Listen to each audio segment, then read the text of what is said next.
Hey guys, today we're talking about pocket communities here in Katy, Texas and why they're so valuable. This video is different because we always show you communities where you see hundreds of houses, but this one is different because actually it's a small community. Yep, we're going to talk about the 3 things that make houses valuable in pocket communities. And pocket communities are homes that are less than 150 homes, less than 200 homes in the neighborhood.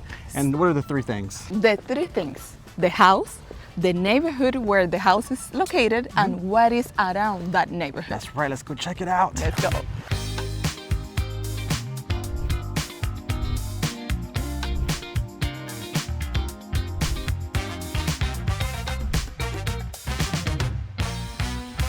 But first, if this is your first time in our channel and you would like to know everything about Katy, Texas and Houston, Texas, you have to subscribe below and tap that bell for notifications so you're going to be the first one to know about the current market here in Houston, Texas. We get calls every day from people just like you, and whether you're moving in 9 days or 9 months, we want to make this move to Katy or Houston or anywhere as smooth as possible. All information is down below, so email us, text us, call us. It's all down below, so let's get to it. Let's go.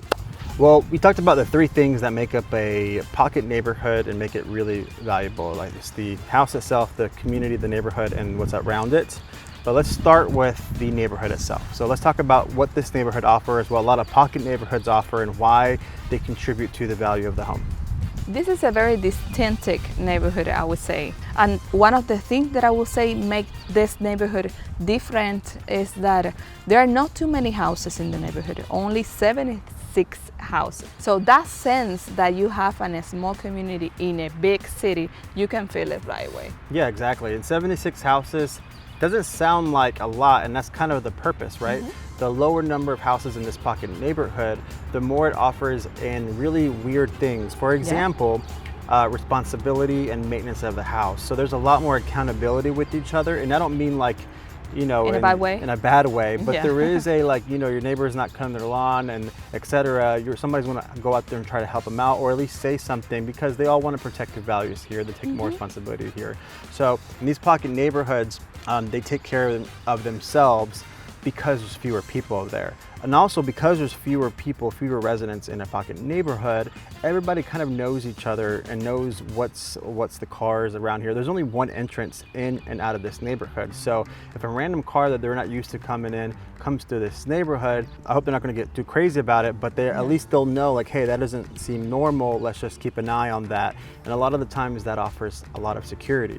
And when you have things like some sort of responsible neighbors and you have things like feeling more secure because everybody knows each other, that makes the neighborhood more desirable, and the more desirable it is, the more people are willing to pay for it, and gradually the values of these homes start becoming way higher than your average neighborhood out there too, even if the houses are 15, 20 years old.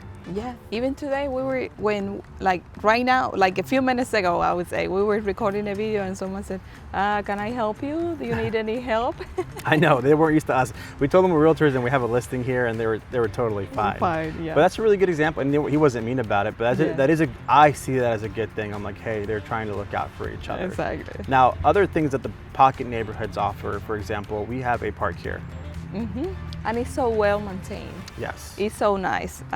You will see the videos about this park, and they make it really clear that this park is only for its residents and their guests. Exactly. It's really nice. Actually, this park is really cool. They have these huge trees around us that I'm just not used to seeing in these newer neighborhoods. No, that's true. And that is another cool thing I want to say about pocket neighborhoods. I mean, older neighborhoods, master plans have this too, but nothing like a pocket neighborhood. Pocket neighborhoods usually have trees and mature trees because they just don't try to disturb them. They're not thinking big picture, let's clear all of this land and put 1,000 houses. They're thinking, oh, let's only fit 76 houses, 100 houses. How many of these beautiful big trees can we maintain? And I know that sounds very specific to this neighborhood, but just trust me, in Katy or in Houston in general, it's very consistent that we protect our trees when we can, and pocket neighborhoods like this do the best job at that. And I think it adds a lot of character to the neighborhood itself too. And one other cool thing, besides that it's a pocket neighborhood that is small, they have access to the golf club. And there are like a few houses that had that beautiful view, green view of the golf. Yeah. And with the golf, it goes also the golf club. Many of the neighbors in this pocket community, they're a part of the golf club. Yeah, all of these things just makes this pocket neighborhood desirable.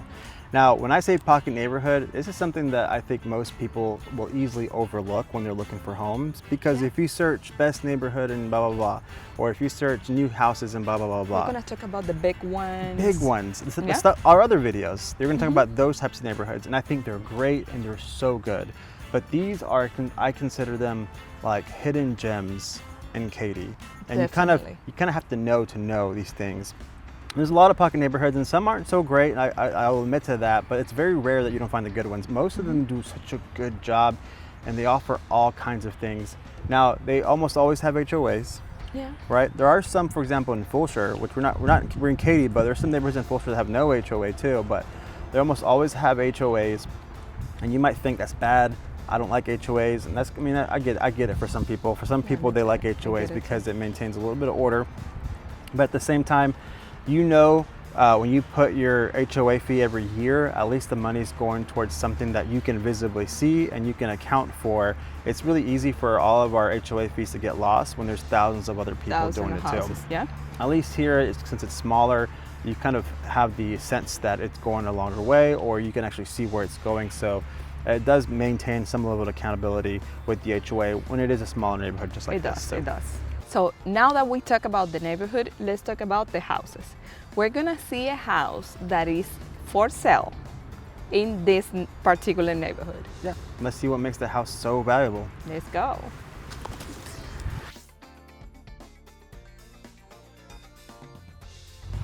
Hey guys, come on in. We really want to showcase what a pocket neighborhood has to offer with houses sometimes. And this is a really good example because this house will be for sale really soon. And it has some really cool things that you probably won't see in a major or a big community unless you really pay a premium for it. So let's just go take a look.